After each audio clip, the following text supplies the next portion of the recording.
Բարև ձեզ սիրելի ռադիոլսողներ եւ ռադիոդիտողներ, հարկեր турքեր կրքեր ՓՄԶ ասոցիացիայի հեղինակային հաղորդումն է եթերում, ես Հակոբ Ավագյանն եմ, ՓՄԶ ասոցիացիայի նախագահն։ Այսօր մեր հյուրն է Հայաստանի գործատուների հանրապետական միության նախագահ Վահագն Համբարձումյանը, ողջույն։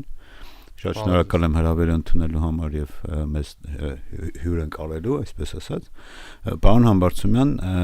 ուզում եմ մի քանի տենց թեմաների մասին այսօր խոսենք։ Մեր հաղորդման հյուրեր մի քանի օր առաջ Էլենա Մանասարյան, ով գիտեք նաև Արմենությունների կոնֆեդերացիայի նախագահն է, ուզում եմ տենց հիմա հակառակը գործատուներից, բայց մինչ այդ նաև ձեզ հանրությունների շատերը ճանաչում են որպես ավելի շատ հաշվապահների Հայաստանի հաշվապահների ասոցիացիայի հիմնադիր նախագահ, չնայած նրան, որ մոտավորապես 1 ամիս առաջ դուք կարծես թե մանդատավայր դրեցիք եւ չառաջադրվեցիք։ Մի կտոր խոսենք դրա մասին հաշվապահների, որովհետեւ գիտեմ, որ այսօր նրանց այսպես ասած գլխին էլ է մութ ամպեր կուտակվել։ Մի հատ տեսնենք այդտեղ ինչ ա եղել ու վերադառնանք գործատուներին, եթե դեմ չեք։ Ես մեր ռադիոլսողներին ասեմ, որ խոսքը գնում է նրա մասին, որ անցած տարվա վերջին կառավարություններին մի նախագիծ բերեց, որով մասնագիտական ծառայություն մատուցողներին շրջանառության հարկի ռեժիմից դուրս էին բերում եւ տանում էին ավելացված արժեքի հարկի ռեժիմ, եթե տենց խոսակցական ասենք, որի մի մասը դուրս հանվեց հետո նախագծից, այսինքն օրինակ այնտեղ կային անասնաբուժներ, չէ, գիտահետազոտական եւ այլն, այդտեղ իրականում կարծում եմ մեզ դեր խաղաց նաև ասոցիացիաների ու միությունների, կհիշեք, ՓՄԶ ասոցիացիան, հաշվապահների ասոցիացիա, յուրաբանների ասոցիացիաների հետ միասին նախաձեռնեցինք մեր գործընկեր 15 հասարակական կառույցները, մասնագիտական ծառայությունների մատուցողների եւ այլն քննարկումներ, ԱԺ-ի հետ հանդիպումներ, այդտեղ տնտեսական հանձնաժողովը շատ սերտ համագործակցեց։ Արդյունքում այդ որոշ բաներ, մասնագիտականներ դուրս եկան, բայց իմ իմանալով այս փուլում առաջի ընթերցմամբ ընդունված է, ես սպասում եմ երկրորդ ընթերցման ու կարծես թե կառավարությունը իր մոտեցումներում հաստատակամ է եւ ցանկանում է հաշվապահներին ու իրավաբաններին տանի ավելացած արժեքի հարկի դաշտ։ Ինչ վիճակ է այդտեղ։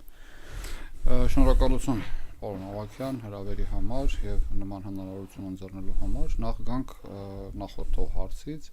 2014 թվականին Հայաստանի հաշվապահների ասոցիացիան հիմնադրվեց ըստ այսպես ասած մեր կողմից բացահայտված հանրային պահանջի, որովհետև կային շատ մեծ քանակով դաշտով խաղացող հաշվապահներ, որոնց մասնագիտական եւ սոցիալական պատասխանատվությամբ զբաղվող որևէ կառույց չունեինք, բացառությամբ հաշվապահների եւ աուդիտորների ասոցիացիան, որի հիմնական խնդիրը նաեւ վերակազմակերպելուց նաեւ հիմնավորեց մեր այն ժամանակվա մտահոգությունները, որ ինքը զբաղվել է միայն փորձագետ հաշվապահների դաշտով եւ մեծ մի ստվար զանգված, ստվարհատված ինքը դուրս է մնում։ Մենք սկսեցինք այդ ժամանակ արդեն հիմնադրեցինք, սկսեցինք եւ զբաղվել։ Ինչ խնդիրներ կան, գույքագրեցինք, որոնք են այդ խնդիրների լուծման ուղիները, բնականաբար կային բազմաթիվ օբյեկտիվ, բազմաթիվ սուբյեկտիվ պատճառներ։ Շատ կարևոր էր նաեւ այդ ժամանակ զարգացնել գործակցությունը պետություն մասնավոր ջարդակում եւ այս ամեն ինչի ամբողջ, այսպես ասած, համակարգային խնդիրները գույքագրելուց հետո ասոցիացիան ձեռնամուխ եղավ դրանց որոշակի գոնե ոչ ամբողջական, որոշակի գոնե լուծումների եւ ուղիների փնտրման եւ նաեւ լուծումներից հետո նաեւ կանխարգելման միջոցառումներին։ Ստացվեց մի իրավիճակ, որ արդեն 10 տարի մենք աշխատել ենք համատեղ, իհարկե բաստողումներ շատ են եղել, ունեցել ենք բազմաթիվ նույնիսկ այնպիսի իրավիճակներ, որ հետադարձ հայացքելով հասկացել ենք, որ կարելի է շատ ավելի հետաքրքիր լուծումներ տալ։ Այդ միշտ է տենց, բայց ուզում ասեմ այնպես չէ, որ կատարյալ աշխատել ենք, բայց ամեն դեպքում արդյունք տվել ենք եւ 10 տարի հետո ուղղակի իմ ցանկությամբ ես ասոցիացիայի կառավարումը թող լինի նոր արդեն սերունդ նոր ուժ, քանի որ ես ինքս նաև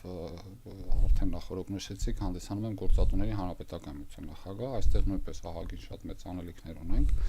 բայց մնացել եմ որպես կառավարման խորհրդի անդամ։ Նշանակում է այդ խնդիրները ձեզ էլի շարունակել են։ Ինքը միշտ ինձ հետաքրքիր է լինել։ Վերադառնալով հարցին, ինչ վիճակ է այսօր կասեք։ Նայեք, դուք ճիշտ նկատեցիք, մենք համատեղ եւ ՓՄԶ ասոցիացիան, համագործակցության եւ իրավաբանների եւ հաշվապահների ասոցիացիան համատեղ մենք ձեռնարկեցինք քննարկումներ, նաեւ մեր քննարկումներ կազմակերպվեց նաև մեր գործընկերների կոնենսդիրի կողմից եւ այդ քննարկումների արդյունքում ստացվեց մի այսպիսի մեր ընկալմամբ ոչ ճիշտ մոտեցում։ Սկզբից կառավարությունը հայտարարեց, որ սա արդարության վերականգնում է, որ մասնագիտական ծառայությունները նույն հարթության մեջ պետք է լինեն մասնագիտական գործունեություն իրականացնող վարձու աշխատողների հետ, հարկման բեռի առումով համենայն դեպս, եւ ինչ որ մի պահի կառավարությունը հետ քայլ արեց եւ ասաց, չէ, արդարությունը մենք վերականգնում ենք կիսատ պրատ, այսինքն հաշվապահներին եւ իրավաբաններին թողնում ենք այ դաշտում, իսկ մյուսներին հետ ենք տալիս։ Կամ հարգելիներս ի սկզբանե չհրճակեիք արդարության վերականգնման թեզը։ Այսինքն այնտեղ անասնաբուժների դեպքում արդարը, հա, բոլորի դեպքում մարքեթինգի դեպքում բոլորի մարքետոլոգների դեպքում բոլորի դեպքում դառավ արդար, ընդ որում ինքը երկու փուլով հետ քայլ արեց։ Նախ առաջինը մի հատ ընդհանրապես այդ դասակարգիչները հանվեց անասնաբուժերի եւ այլ, եւ երկրորդ փուլով արդեն առաջի ընթերցումից հետո կարծում եմ բնականաբար համաձայնեցված ԱԺ հանձնաժողովի փոխնախագահան հայտարարեց, որ մնում են միայն հաշվապահներն ու իրավաբանները, մյուսները արդեն որոշակի վերապահումով, սահմանափակումներով։ Ես փորձեմ ձեզ քրիտիկա անել, այսինքն այն թեզը, որ ասցիք, ես էլ եմ ներկա եղել, համաձայն եմ, որ տենց էր ներկայացվում, այսինքն ստեղ որ մեր ռադիոլսողների համար պարզ լինի, գործադիրը այս նախագծի հիմքում դրել է այն, որ ասում կա վարձու աշխատող պայմանական իրավաբան եւ վարձու աշխատող հաշվապահ, որոնք եթե վարձու աշխատող են վճարում են ավելի շատ հարկային բեռ, ասենք 20%, չէ, այնտեղ սոցիալական վճար, դրոշմանշային վճար, որ ասենք պայմանական, ասենք մոտավորապես 23% է անում, հա, որպես բեռ, այս դեպքում իրանք գնում են անհաձեռնարկատեր են գրանցվում եւ վճարում են շրջանառությունից 5%, որը այսինքն շատ ավելի քիչ է։ Հետևաբար ստեղ արդարություն է խախտված։ Այ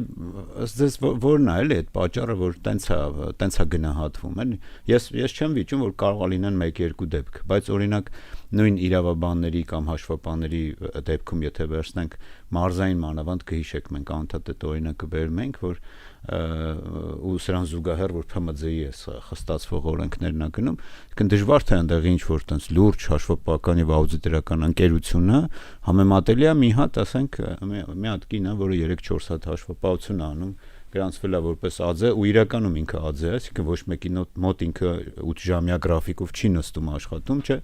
այսինքն կարծես թե այդ մարդը օրենք չի խախտում, բայց ինչու ենք նրան համեմատում, ասենք ինչ որ հաշվապահական ընկերության հետ, որը ինձ թվում է շատ ավելի քիչ են, քան անհատները, չէ։ Այո, նայեք, էլի գալիս ենք հանգում նույն էլի մեր ընկալման ոչ ճիշտ մոտեցումը, որ պետությունը իր վարչարությունը թեթևացնելու համար միանգամից քաղաքականության փոխանցում։ Այսինքն այս բոլորը հետևանք են նրան, որ ուժեղացնենք ՊԵԿ-ի գործիքա, որ ավելի քիչ ռեսուրս ծախսի, հա։ Այո, բայց այսօր գիտեք ինչ, հենց ինքը այդ նույն փոփոխությունը նաև հանգեցնելու է մեկ այլ ուրիշ խնդրի։ Մենք բազմիցս ենք բարձրացանել այդ մասին, այդ թվում նաև ՓՄԶ զարգացման խորհրդի նիստին ես էլ եմ հարցը բարձրացրել ու իմ համար շատ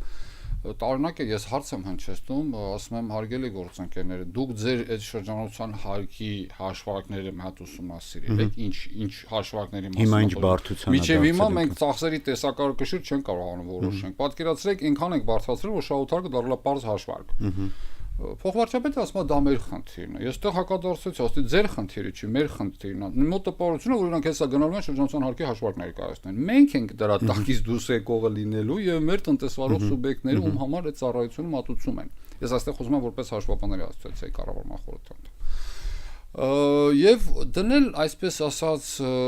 խնդիրը լուծել այս հենց այդ մեթոդով իհարկե ինքը ճիշտ մոտեցում չի։ Շրջանառության հարկի ընդհանրապես փիլիսոփայությունը խախտվեց։ Շրջանառության հարկը որպես ինքը հաշվառման բարձրացված համակարգ լրիվ կորցրեց իր թեզը, իր այդ կոնցեպտը կորցրեց։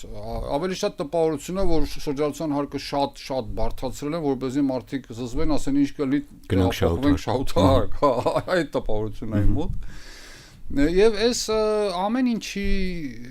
հիմքում ես տեսնում եմ նաև ի սկզբանե քաղաքական որոշումը, որ հարկման անընդրանքային այս համակարգը պետք է վերանա։ Հա, բանը որ արդեն հայտարարել են։ Հա, արդեն հայտարարել են քաղաքական մակարդակով, որ պետք է վերանա։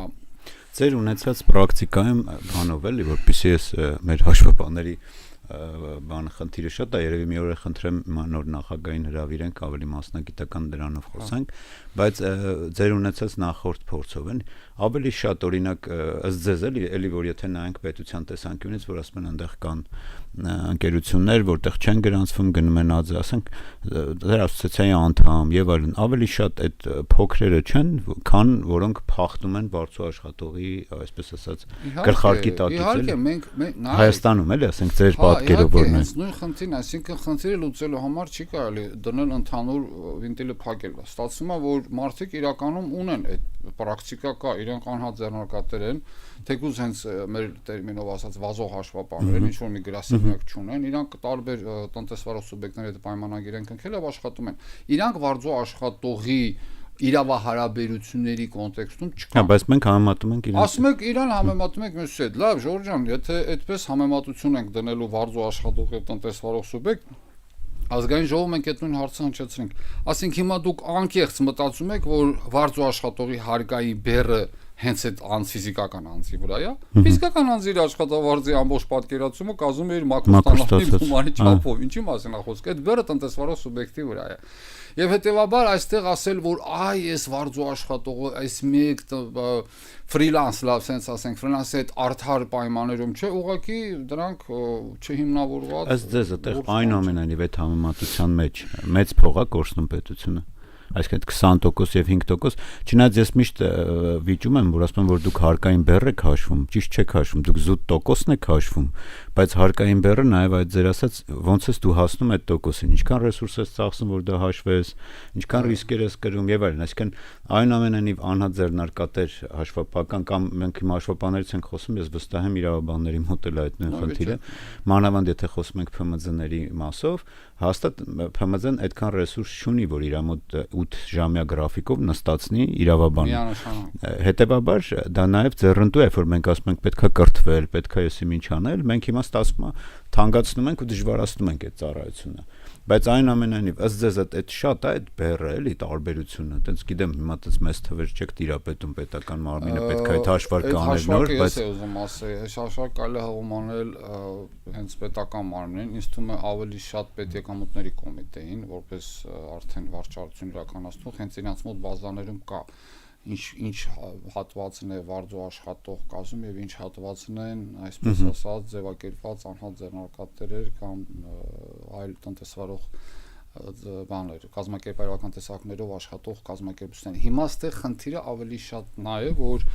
մենք տեսնում ենք, որ սա լուրջ հիմնավորում չէ կատարել անցում։ Ու կարծես այդ պրակտիկան մեր վերջերս շատ ենք հանդիպում մեր երկրում։ Հա, այսինքն հիմնավորումը, հա, օրինակ ասենք հիմնավորում են բերում միջազգային պրակտիկայից մեկ-մեկ լինում է օրենքի աշխատաժամանակի, նույն աշխատաժամանակը։ Հարց է տալիս, ասում ես, այս հիմնավորումը, որ դուք բերել եք այս պետությունները սկանդինավյան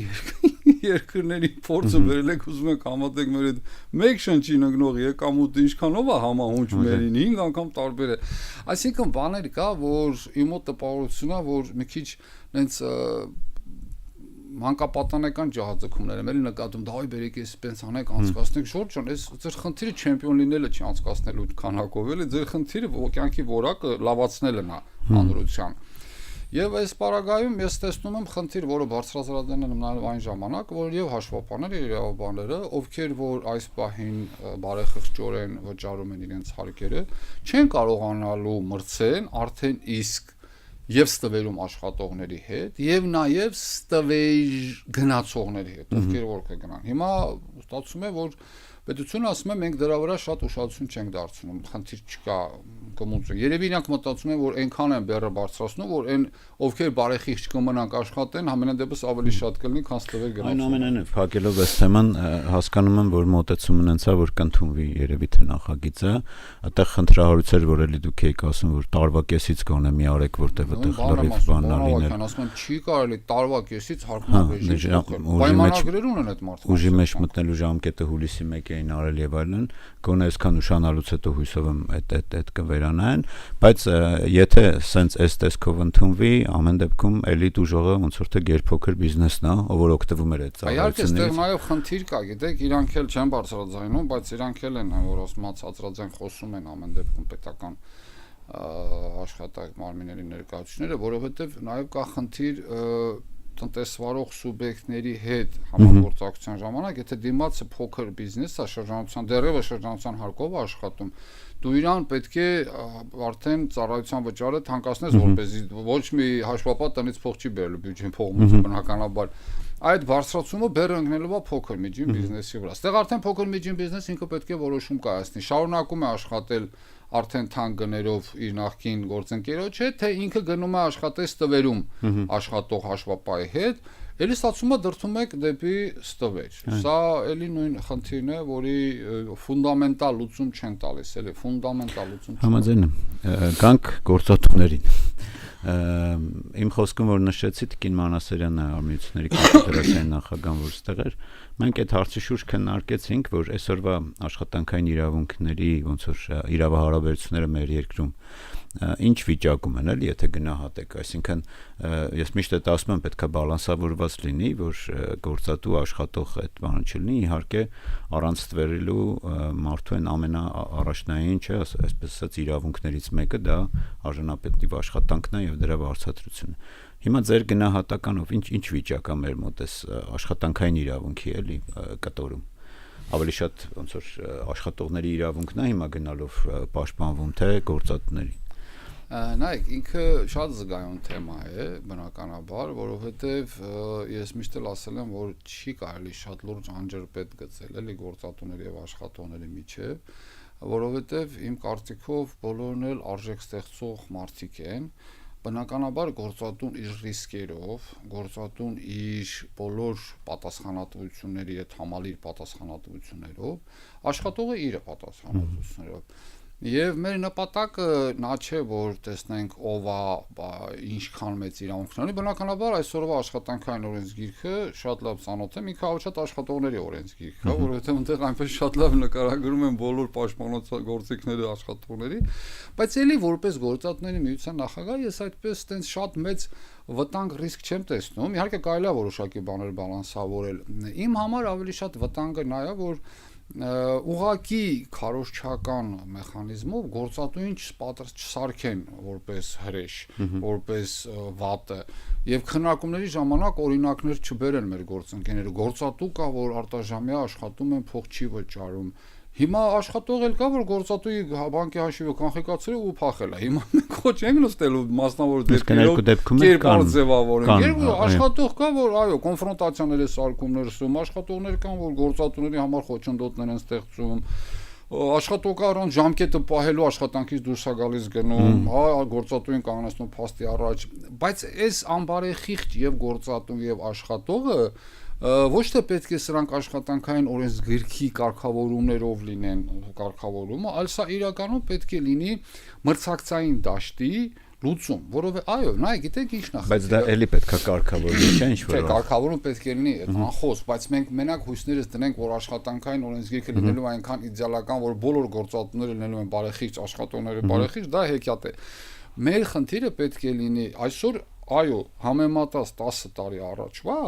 մենք ունենք այլ մրցակցային իրավիճակ։ 10 տարի առաջ գործատուն կարող էր ավելի արագ է աշխարհը փոխվում, այո, շատ արագ է փոխվում եւ այսօր գործատուն կներեք ձեր խոսքը հիշեք, հիմա օրինակ նայեք մեր այս ճիշտ է COVID-ից հետո դա դարավ ամբողջ աշխարհում, չէ՞, հեռավար աշխատանքի եզրույթ, չէ՞, տենց մտավ մեր մշակույթ բան, որը հետո աշխարհով դա նաեւ որոշակի կարգավորումներ ունեցավ ու ասենք դա դարել է սովորական մեր կյանքի, չէ, ոլորտներ կան ինքներդ եք գիտեք, որ դա դարել է անբաժանելի մաս, այսինքն բան։ Այսինքն դա էլի այդ փոփոխվող աշխարհի մի կտորն է, էլի։ Դու նաև, այո, աշխատանքի բայց երբեմն որ մի քիչ շատ ենք սկսում կարգավորել, խճճվում ենք, այսինքն եթե ուզում ենք ամեն ինչ կարգավորենք, երևի էդի նկատի ունենք, ավելի շատ խճճվում ենք։ Ավելի շատ այդ կարգավորումները հանգեցնում են ավելի շատ ավելորդ սահմանափակումներ եւ կարելի է շատ հարցեր թողել ինքնուրույն որոշելու վրա։ Էդի նկատն եք մրցակցային։ Այսինքն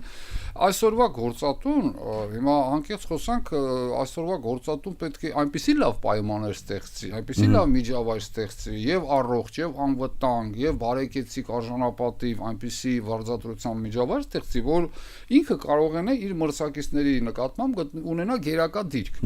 Եվ նաեւ ինչու՞ չէ նաեւ իր աշխատակիցների կրթական ցենզը բարձրացնելով, որովհետեւ այսօր մենք տեսանք աշխարհի բոլոր այն խոշոր կազմակերպությունները, ովքեր որ գոյատևել են եւ ստեղծել են աշխարհը փոխող, հա, պրոդուկտներ, բոլորը մի հատ շատ հետաքրքիր թեզ ունեն, որ բոլոր այդ այդ ընկերությունները իրենց մարդկային կապիտալի վրա շատ են նշել։ Թեզ բանը կրթական ցենսը համարել են ոչ նյութական ակտիվ։ Այսինքն իր համար շատ կարևոր է իր գույքերը, իր համակարգչային ծրագրերը, այդ ինչ կա չկա, դրան զուգահեռ ինչ գիտելիքներ ունեն իրենց աշխատակիցները։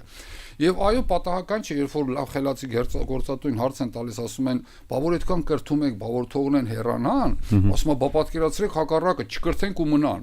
Այսինքն այստեղ խնդիրը մենք պետք է նայենք, որ չբևեռվենք մենակ գործատուների եւ աշխատողների բարեխղճության այս վարկագծային կառավարումը տանենք օրենսգիր, այստեղ պետք է նաեւ մշակութային շատ լուրջ տարեր մենք սերմանենք, հենց մեր գործատուների միության միշտ հանդիպումների ժամանակ ես դա եմ ասում գործատուներ ջան, դուք մի բան հաշվի առեք, որ դուք այսօր մենակ չեք գործում, ունեք մրցակիցներ, որոնք որ եթե ֆինանսապես արդեն բոլորը կարողանում են բոլորի հետ մրցել, հա, ռեսուրսներն էլ այդքան շատ ծանր հասանելի չէ։ Մինակ նաև սկսում են մրցել իրենց թեմի անդամները։ Այստեղ փորձեմ մի հատ արագ օրինակ բերեմ, որտեվ Տիկին Մանասարյանի հետ էլ էինք այդ օրինակը բերել, ու նաև գիտեմ, որ արմատներով հպարտանում եք, որ Սյունիքի մարզից եք, ասենք գիտեք, այն շատ հայտնի դեպքերը բանի հանքարդյունաբերության ոլորտում։ Հիմա այդտեղ օրինակ որ նայում ենք, էլի առանց մտնելու դետալների մեջ, որովհետև բաներ կան, որոնք կեղծ լուրեր էին, բաներ կան, որ իրականություն էին, շատ բաներ չգիտենք, բայց այդ ոլորտում եթե սխալվում եմ ուղղեք ինձ, այսինքն շատ կարևոր է որ այդ համայնքում չէ շուրջը լինի, որովհետև այդտեղ բայց նաև այդ ձեր ասած փող դրվի այդ մարդկանց վրա ու ինձ թվում է այդտեղ ամենաառաջնային բանը դա առողջության պահպանումն է եւ անվտանգությունն է։ Այդ ես մի քիչ իմ ունեցած պրակտիկայից եմ ասում, որը խնդրեմ է, այսինքն հանքարդյունաբերություն, շինարարության ոլորտ, ես հիշում եմ որ ամենաբանն էին, ռիսկայիններն էին ու կառավարության որոշմամբ էլ նրանք այդ ոլորտում աշխատանքի անվտանգության ոլորտում ռիսկային են։ Այդտեղ ինչ ունենք անելու էլի, որ համ գործատուին շատ չվախեցնենք, բայց նաև առաջնային պահպանենք մարդկանց այդ ոնց ասեմ, ամենանպատակային բանն է, էլի գիտեք, մահվան ելքով դեպքեր են լինում, բաներ են լինում եւ այլն։ Նայեք, բոլոր դեպքերում ցանկացած աշխատող ունի անվտանգ, առողջ եւ արժանապատիվ աշխատանքի իրավունք, դա չի քննարկում, դա իրենց անկախտելի իրավունքն է։ Դա կլինեմ ես, կլինի իմ երեխան, թե իմ քույրը, եղբայրը կապ չունի։ Սա աշխատակցի անկապտելի իրավունքն է։ Այստեղ խնդիրը մի քիչ այլ հարթություն է տեղափոխվում, երբ որ այս խնդրի բարձրացումը արդյոք օրինական ճանապարհով է, թե ոչ։ Այսինքն օրենսգիրքը կարգավորում ունի այս դեպքում, որ կա դրա համար միավոր ստեղծված արմիություն եւ հարցը պետք է գնա արմիությունով։ Մենք հանդես եկանք հայտարարությունը, որ հարգելիներս այս պահին ձեր արարքները չեն համապատասխանում օրենսգրքի դրույթներին, հետեւաբար մենք կոչ ենք անում վերադառնաք, այնուհետև նոր ընթացակարգով դիմեք։ Իհարկե գործատուն էլ ինքը պարտավոր է, անկախ նրանից ԶՊՄԿ-ն կլինի, թե շինարարական կազմակերպություն, բոլորն էլ պարտավոր են լսել իրենց աշխատողի բարձրացած ձայնը եւ հասկանալ իրականում այս մարդը ինչ խնդիր է բարձրացնում։ Եթե այս մարդը ուղղակի ասում է, չէ, իմ աշխատավարձը բարձրացրեք եւ վերջ, այդտեղ արդեն գործատուն առանց կաշկանդվելու կարող է մտնել իր հետ մաթեմատիկական հաշվարկների մեջ, ասել Ժորժ ջան, եկեք մի հատ հասկանանք, ում հետ եք ձեզ համեմատում։ Յուրաքանչյուր աշխատող միշտ մտածում է, որ ինքը ավելի քիչ է ստանում։ Դե բնականաբար գործատու եւ աշխատող հակամարտությունը միշտ կա։ Գործատուն մտածում է, որ շատ է տալիս, աշխատողը մտածում է, որ քիչ է ստանում։ Իսկ այն նվազագույն բանը, պարոն Համբարձումյան, այսինքն այդ ոնց լուծենք մեր երկրում, որ դա գնալով ավելի չվատանա էլ այդ կյանքի ու անվտանգության էլի աշխատողների։ Հիմա սա պարտադիր ես էլի ծախս չեմ համարում, սա ներդրում է, որ պետք է գործատուն անի։ Սա ներդրում է, սա ծախս չէ, որովհետև սա ապագայի ներդրում է այնքանով, որ ինքը նաև իր ապագա շահույթներն է հետագայում գեներացնելու սրանով։ Խելամիտ գործատուն չի մտածում այս պահին ինչ կա փոքեմ տանեմ։ Որովհետև ընդեղի, դա էլի կրկնեմ, էլի այդ օրինակը տենց չեմ ուզում որպես բան անեմ, ցավոք սրտի դա միակը չի։ Գիտեք, ասենք բարձրացվող հարցերից նաև այդ էր առողջապահության ապահովագրության հարցը, այսինքն թվում է թե ունեն այդ մարդիկս, մենք թվում է թե ունենք մենք ինչ որ առողջության ապահովություն, բայց փաստացի իրանք այդ դրանից չեն օգտվում, այսինքն իրանք նույնիսկ լրացուցիչ ծախս են անում, որ սահմանափակ է։ Այսինքն այդ նվազագույն բաները կամ ոլորտներ ինքներդ գիտեք, որ պարտադիր է, ասենք նախնական բուժ բուժզնումը, պարբերաբար բուժզնումը, այսինքն հիմա չասեմ դա ոնց է կատարվում, էլի մանավանդ ասենք այդ մարզային պոլիկլինիկաներում եւ այլն, այ դա ոնց լուծվի, էլի, որ այսպես ասած այդ ձեր ասած ծախս չհամարեն, այլ պարտադիր պայման։ Նայեք, ստեղ ընդունեն գործատուները, որ դա այդ նվազագույն պայմանը դա սովորական իրենց պայմանն է։ Նայեք, ստեղ ես միանշանակ հակված եմ իրավակարգավորումների, բայց մեկ խնդիր է ունենալ գրված թղթի վրա, մեկ այլ խնդիր է, գիտեք, այդ ունեցածը պրակտիկայում կիրառել։ Ես կարծում եմ, որ ստեղ այո մեծ դերակատարում ունեն հենց էլի արմիությունները, կոնկրետ պահանջատիրոջ, կոնկրետ խնդիրը բարձրացնելու։ Եթե աշխատակիցը համակերպվում է այն մտքին, որ կարող է բուժզնուն չանցնել, ուղղակի ստորագրել, հա, այդ փաստաթուղթ ենքա որ ներկայացվի, այսինքն սա չի տանում այլ հավելյալ ծախսերի առաջացմանը, այստեղ երկկողմանի դառնում է շահավետ եւ իրականում պետությունը այստեղ խնդիր ունի։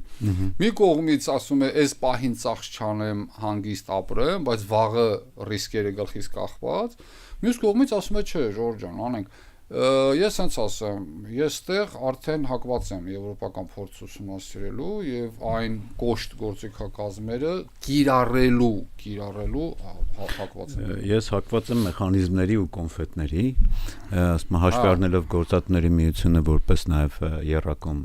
պայմանագրի գործընկերային չէ սոցիալական գործընկերն է կառավարության հետ, ես էլ իմ նախկին պրակտիկայից ունեցած այդ առաջարկը հնչեցնեմ, կխնդրեմ այդ առաջ մղեք, դա կապված էր այս նախորդ առաջարկի հետ, որ հիմա ոնց որ միսու Արյունաստանում էլեկտրոնային պայմանագրերը աշխատանքային, որը էլի պրակտիկ դաշտից այդ առաջարկը մեր կողմից եղավ ու շատ դանդաղ, բայց կարծես թե ստացվում, հա։ Դրա երկրորդ մասը պարոն Համբարձումյան, դա այն էր, որ այն ոլորտները, որտեղ որ պարտադիր է այդ նախնական բուժզնումը եւ այլն, եւ հաշվի առնելով, որ վերահսկող մարմինը ըստեղ ասում այդ կարանք դերական կողմից նայենք, այնտեղ միշտ խնդրեմա, որ երկու ոլորտ է, չէ, առողջապահություն ու աշխատանք, հա, այս դեպքում օգտվենք դրանից, որ ինքը երկու ոլորտ է։ Այսինքն պարտադիր պայման պետքա լիներ, որ այն ոլորտները, որտեղ այդ նախնական բուժզնումը, այդ կծվեր այդ պայմանագրի հետ, այդ տեղեկանքը, այո։ Նույնիսկ չընդունի համակարգը առանց դրա։ Այո, այսինքն այնտեղ գալեջ կան դրվեր ու այս դեպքում տեսչություն արդեն իր առողջապահական բլոկով կարար ստուգերը տեղեկանքը ֆեյքը, այնպես որ կխնդրեմ ես առաջ տանեք, դա երկրորդ փուլն է ու այս դեպքում կարող ենք այդտեղից ոնց որ օգուտ քաղել, որ այդ տեսչությունը երկու ոլորտ է համակարգում ու այն մյուսներ կարողանանք ստուգենք առողջության ու բանը։ Այս մեխանիզմը չեմ ասում կլուծի բոլոր հարցերը, բայց գոնե այն մասը, որը սկի մարդը չի գնում պոլիկլինիկա, բայց տեղեկանքը տալիս են, որ ինքը նորմալ է, հետո իջնում 150 մետրի վրա ճնշումը բարձրանում է բանալում, այդ մոտեցումը այնքան սխալ է, մեր պետական մարմինների ներկայացուցիչներն են այդ հարցում։ Մենք միշտ հարց ենք մարդում, ասում են դա ամբողջովին չի լուծում։ Այ մարդ հիմա ինչքան լուծում։ Այո, քիչ-քիչ պետք է բանը։ Քիչ-քիչ պետք է լուծենք։ Դուք ուզում եք մի զարկով ամբողջապես խնդիրները լուծում, չի լինելու այդպեսի բան։ Հիմա ձեր բարձրացած հարցը, այսինքն նշանակում է նայեք, նույն բանը, այսինքն նշանակում է, որ դուք գործատուին ստիպում եք, որ իր պայմանագրին կցի ըստ օրենսդրական պահանջի այդ բուժզնության թերթիկը, այդտեղ ինչ գործատուն եթե ասի դեսա իմ համար, բա պետք է կցես, բա ինչ պետք է անես։ Եթե հանել ես, քեզ ընդամենը մնում է upload անես, էլի։ Upload անես, այո։ Այ այս պարագայում երբ որ արդեն ինքը կցված լինի, ստեղ մնում է արդեն մի մակարդակ անցանք առաջ, այսինքն ստացվում է ընդամենը սրա արժանահավատությունը ստուգում։ Իսկ եթե ընդհանրապես չկա, ես որպես վերահսկող մարմին, իմիջիալոց էլեկտրոնային պայմանագրերի այդ ինստիտուտի ներդրում ինքը մենակ կողմերի իրավահարաբերությունների հետագա վեճերի լուծման համար չի լավ։ Ընդ որում ամենահիմնական խնդիրը դա է, մենք այսօր գիտենք, որ վեճեր իրար հետ վեճ կա, բայց պայմանագիր չկա։ Սա մյուս հարցել է լուծում, որ վերահսկող մարմիններին, ովքեր հասանելիություն թեկուզ սահմանափակ կունենան այդ տվյալներին, իրանք կարող են արդեն նույնիսկ կամերալ ստուգումներով էլ շատ հարցեր լուծել։ Ու իրականում հենց տենց էլ եղել էր իդեան, մենք ընդեղից որ արել ենք, որպեսզի մենք ամեն անգամ չգնանք պետությանը, ասենք 100 տեսուչը քիչ է, 200 տուր, 300 տուր, թվային գործիքով ենք ասում, էսի լուծեք, որտեվ ամենաֆունդամենտալ խնդիրը ցավոք սրտի 21-րդ դարում, երբ որ տեսուչը մտնում էր, հանում էին հետին թվով պայմանագիր եւ այլն։ Այդ մի հատ առանձին թեմա կխոսենք։ Ցավոք սրտի մեր հաղորդումը մոտենում ավարտին, բայց մի հատ կարևոր հարց էլ ուզում եմ անդրադառնանք, էլի թե կուզեք գնահատեք թե որպես գործատուների միության, թե նախկինում նաեւ երկու միությունների, էլի պետություն մասնավոր հատված երկխոսությունը։ Հիմա կան գնահատականներ, որտեղ ինչ որ մի օղակով, ասենք, չգիտեմ, պայմանական մի հատ խորհուրդ նորմալ աշխատում է, դնում ենք աշխատում է։ Գիտեք, որ նախկինում գոյություն ուներ նաև ինչքանշում կառուցման որոշման պահանջեր, որ գերատեսչությունների ղեկավարները իրենց կից ունենան հասարակական խորհուրդներ բան։ Հիմա ձեր այս պրակտիկայում էլի ո՞նց եք գնահատում, այսօր ուր ենք հասել, ինչ վիճակում ենք։ Կարող է այս բոլոր այս խնդիրները, որ ասում ենք, լավ չմտածված, նաև դրա արդյունքն է, էլի, որ չենք երկխոսում կամ կիսատ ենք երկխոսում, չգիտեմ։ Շնորհակալություն, շատ կարևոր հարցի մասին եք բարձրաձայնում, որովհետև այսօրվա պետական մարմինների աշխատանքը չի կարող լինել իդեալական, չի կարող լինել արդյունավետ առանց մասնավոր հատվածի հետ գործակցության։ Ինչու՞։ Որովհետև մեր ամենայն հարգանքով մեր գործընկերների նկատմամբ, բայց եթե մարդը բուհից հետո պրակտիկ ոչ միտեղ չի աշխատել, ամբողջ կյանքը մնացել է կաբինետում եւ իր պատկերացումները ձևավորվել են ընդամենը իր տեսական գիտելիքների հիման վրա, այս մարդը ուղղակի դատապարտված է գնալ եւ հավաքել խնդիրները պրակտիկայից։ Իսկ պրակտիկայում իրավակիրար պրակտիկայի, այսպես ասած, գրողները դրանք հենց մասնավոր հատվածի կուզեք հաշվապաներ, կուզեք իրավաբաներ, կապ չունի, մարդիկ ովքեր որ զբաղվում են, հենց իրանք էլ այդ բիզնեսի ներկայացուցիչները։ Նայեք, ինքը այդ ձեր ասած հարթակները շատ լավ հնարավորություն են ստեղծում, որպեսզի բարձրաձայնում են ստեղ խնդիրները, հարցերը, այսինքն մարդիկ գան եւ ասեն, ժողովուրդ ջան, այս կարգավորումը որ արել եք, ամեն դեպքում բիզնեսի կյանքի որակը կախված է նաեւ խաղի կանոններից, չէ՞ հիմնականում։ Հիմա ասում եմ, այս խաղի կանոնը, որ դուք մշակում եք, գիտեք, մենք չենք ասում, թե դա դուք միտումնավոր, բայց ոչ միտումնավոր, շատ լուրջ թերացումներ ունի։ Եկեք մեզ լսենք։ Հա, հակառակ կողմի մեդալի մյուս կողմը չեք նայել։ Բայց այս պահեդրությամբ ես կարող եմ գնահատել, որ համատարած ընդհանուր գլոբալ շատ վատ վիճակում է այսօր պետություն մասնավոր հատված գործակցությունը հարթակներով։ Կարող եք հարցնել ֆինանսների նախարարությունը երբ է վերջին անգամ բան արել,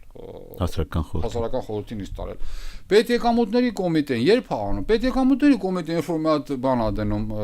դրաֆտում, նախագիծ է դնում, այս նախագիծը սկսում են արդեն քվեարկելը կամ ժողովուրդը ինչ որ աղմուկ բարձրացնելը սոցիալ մի անգամից հրավիրում է բանից։ Այն նիստը դրա ժամանակ չեն հրավիրում, նիստը միջև էդ են հրավիրում։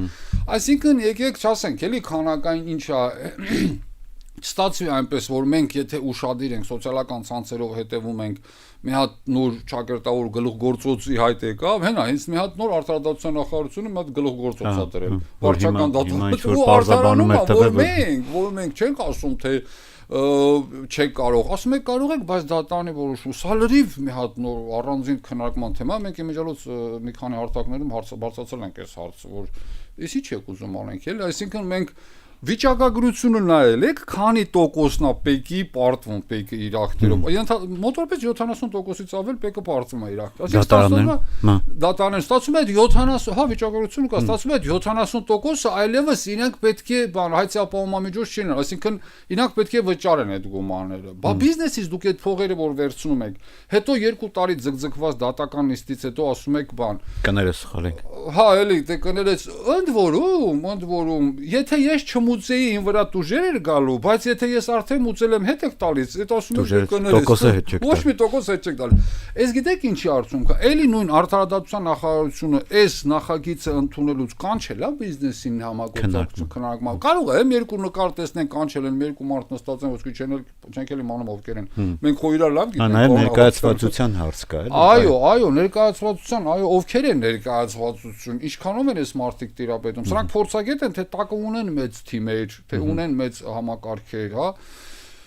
Ես ինքս այս պահեդրությամբ անկեղծ որ ասեմ, գնահատում եմ ոչ դրական, որովհետև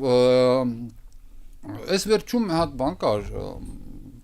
միջազգային կառույց էր ֆինանսավորել, քննարկում էր։ Վարչապետի որոշման նախագիծ էին պատրաստում, որով պետք է USAID-ին էր, հա,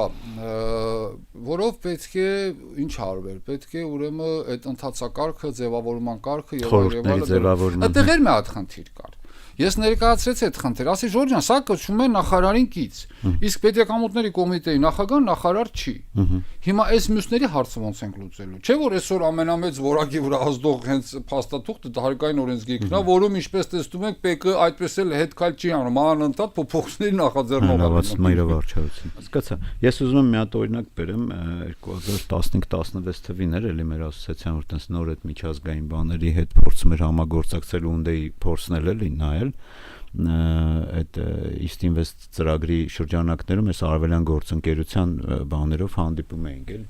ու ես հիշում եմ ավստրիական տենց առևտրի պալատի ներկայացուցիչներ տենց հետո որ խոսում ենք ասում են լավ ձեր մոտ էլա սենց նույն այն ժամանակ էինք բողոքում բայց անկեղծ որ լինեմ այն ժամանակ այդ խոսությունը շատ ավելի ստացված էր այդ իմ ասած թվերին որովհետև ի վերջո այդ ձեր ասած բանով նաև կար այդ մոտեցումը որ տենց մենք ամեն ինչ գիտենք տեսանկյունից չէր էլի մարդիկ իրականում ուզում էին լսեն իհարկե ինչ որ բաներ ընդունում էին ինչ որ բաներ չէ բայց իրենք էլ հասկանում են որ այս հասարակական սեկտորը ինֆորմացիայի իրական այո աղբյուրն է ու այդ ներկայացուցիչը ասաց օրինակ մեր մոտ մի հատ տենց օրինակ էր բերում ինչ որ տեղական турքերի այսօրվա турքեր կրկերի հետ կապված բան էին ուզում փոխեին ասում որ ուժի մեջ էր մտնելու 2 տարի հետո այսինքն հիմ ասում պալատը մեր գրեց իրանց բանի այդ այնտեղ մի քանի պալատ ունեն էլ հետահասարացի ասում գրեց որ կարծում ենք ժամանակավրեպ է ասում այդ բանի ֆինանսների փոխնախարարը նախագծի հեղինակը բան ասում գրեցին մեզ խնդրում եմ երբ կընդունեք մեզ որ քննարկենք այսինքն հակառակն է մարդիկ ասում են գանք եղբայր, մատ ասա ինչն է բան էլի նախորոք, ընդ որում սենց ժամկետներով չէ էլի հունվարին ընդունեն, դեկտեմբերին ընդունեն հունվարին ուժի մեջ մտնի, հունվարին ընդունեն հուլիսին ուժի մեջ մտնի։ Էլի հիմա էս եթե սա երկրորդ ընթերցում ենթադրենք ապրիլին ընդունվեց, ստացվում է եթե հուլիսի 1-ից ուժի մեջ ነው, ստացվում է ընդհանուր ճիշտ է օրենքով հարկային օրենսգրքում չի ասում ինքը բաթարոսում, բայց նույն բան անալոգն է, պարոն Ավագյան, նույն անալոգն, այսինքն դու շրջակ սարքում ես բեռը այսքան, այնտեղ գլոբալ որոշումներն են։ Տենց արեցին ընտանեկանն էլ կհիշեք, դեկտեմբերին ընդունեցին հունվարից էլ իրանց ծախսը համարել։ Հիմա ինչի՞ց է որ Ավստրիայում պետական չինովնիկը ասում է հարգելիս, մի հատ խնդրում եմ ընդունեք մեզ մենք կանք ձեր մոտ լսենք։ Մենք ասում ենք հարգելի պետական այրեր, խնդրում ենք մեզ ընդունեք, գանք, միգուցե 10 ասածից մեկը խելամիտ լինի, չենք ասում սա խելամիտ ենք խոսում, կարա նաև մենք էլ վրիպենք, չէ։ Մեզ ընդունենք։ Ինչի՞ց է որ դուք ասում եք այո ճիշտ եք ասում ու փակվում է թեման գնում առաջ։ Շատ լավ, շատ շնորհակալ եմ, որ ժամանակ գտաք եկաք։ Հիշեցնեմ այսօր մեր հյուրը Հայաստանի Գործատների Հանրապետական միության նախագահ Վահագն Համբարձումյանն էր։ Շնորհակալություն պարոն Համբարձումյան, հուսով եմ էլի ժամանակ գտնեք մի անգամ էլ հանդիպենք։ Շնորհակալություն այսքանը։